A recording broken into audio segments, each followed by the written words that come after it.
Ustadz, mana yang lebih utama antara berkurban patungan 7 orang untuk 1 ekor sapi Nah, atau 1 ekor kambing? Pahalanya seperti apa, Ustadz? Yang ini yang lebih saya belum, tolong ditambahkan ya. Ini pembahasan mana hewan mana yang lebih utama ya. Urutan urutan yang lebih utama. Yang pertama ya, satu onta satu orang. Yang kedua, satu sapi satu orang. Yang ketiga, satu kambing satu orang.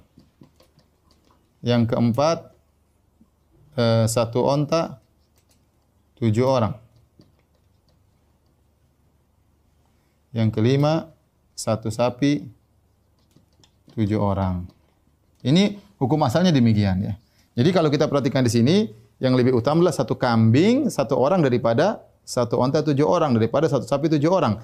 Ini secara hukum asal ya. Bahkan sebagian ulama khilaf mana yang lebih afdol, satu kambing atau satu onta. Kenapa mereka mengatakan kambing lebih afdal daripada onta? Karena Nabi selalu menyembelih kambing. Nabi selalu utama untuk menyembelih apa? Kambing. Sehingga mereka mengatakan Nabi memilih melakukan yang terbaik. Namun dibantah oleh para ulama bahwasanya Nabi memberikan contoh yang termudah.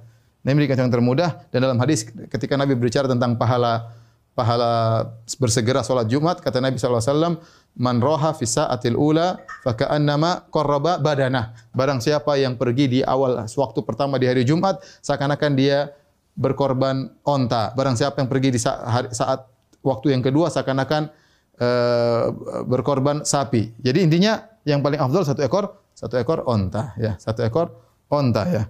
Jadi satu kambing lebih afdal daripada satu onta untuk 7 orang. Lebih afdal daripada satu sapi untuk 7 orang. Ini dari sisi secara umum. Namun sebagian ulama punya cara pandang yang berbeda. Mereka mengatakan dalam masalah menyembelih ada 2 ibadah yang kita lakukan. Dalam menyembelih ada 2 ya. 2 ibadah dalam menyembelih.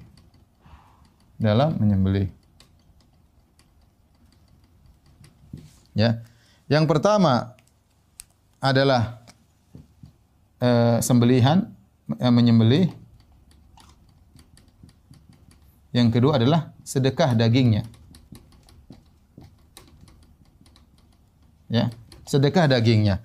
Nah, kalau kita tinjau dari sedekah daging, maka ini pahalanya ditinjau dari mana yang disukai oleh masyarakat.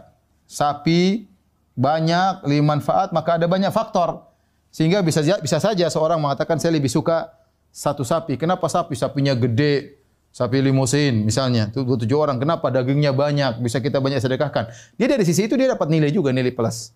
Kenapa? Karena saya katakan nyembelih itu ada 2 pahala. Pahala nyembelihnya ada, pahala dagingnya dibagi-bagi itu juga ada. Semakin banyak daging bisa dibagi-bagi tentu semakin baik. Oleh karenanya kaidahnya semakin gemuk semakin baik, ya. Semakin berat dagingnya semakin baik. Sapi 1000 kilo lebih baik daripada sapi 700 kilo misalnya. Ya ini, tapi kalau kita bicara hukum asal maka inilah aturannya, hukum asal. Tapi ditinjau dari kualitas dagingnya, berat dagingnya, maka ini punya tinjauan yang lain. Tapi intinya semua kita lakukan kalau kita pun menyembelih maka harus bertakwa kepada Allah. Allah berfirman, la yanalallahu luhumuha wala dima'uha walakin yanaluhu taqwa minkum. Tidak akan sampai dagingnya mau berat apapun, tidak akan sampai darahnya, yang sampai adalah ketakwaan. Jadi harus ikhlas.